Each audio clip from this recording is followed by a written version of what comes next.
song in our history.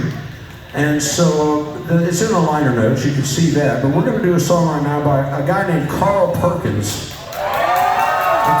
Carl Perkins, of course, is one of the heroes of rock and roll, kind of in some ways an unsung hero of rock and roll. He wrote Blue Suede Shoes, and he had a big hit with Blue Suede Shoes. And RCA Records had just bought the contract for he was on the same record label as Elvis Presley, and a lot of you know this stuff. Elvis and Carl Perkins and Jerry Lewis, Roy Orbison, a lot of them were great song records out of Memphis. And Elvis's contract got sold to RCA Records. And Sam Phillips from Sun Records took that money and he released Blue Suede Shoes by Carl Perkins. Well, RCA Records up in New York, they called him on the phone and they said, you really screwed us around. You sold us this Elvis Presley guy when the whole time you had Carl Perkins who can write his own songs and play the guitar, and you know, you really screwed us around this time. He said, no. He said, I sold you the right guy. Just put out Elvis's record. He'll do just fine for you. So the first thing they wanted, one of the first things they wanted Elvis to do was to record the song Blue Suede Shoes.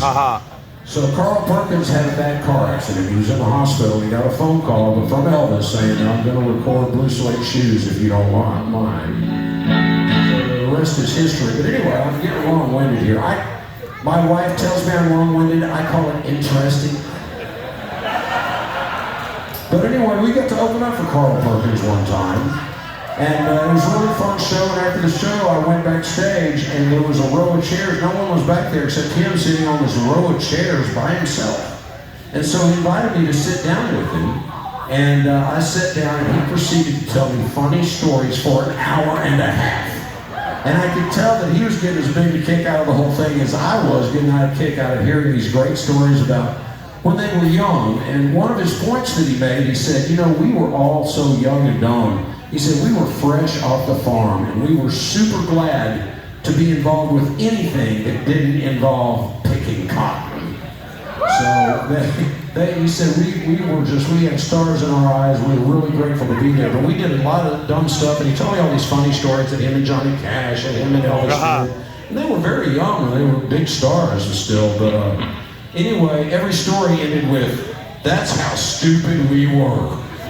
So he was an awesome person and the best celebrity encounter of my life. And without getting into all those stories, we're just going to do a little Carl Perkins thing right now. This is one he did.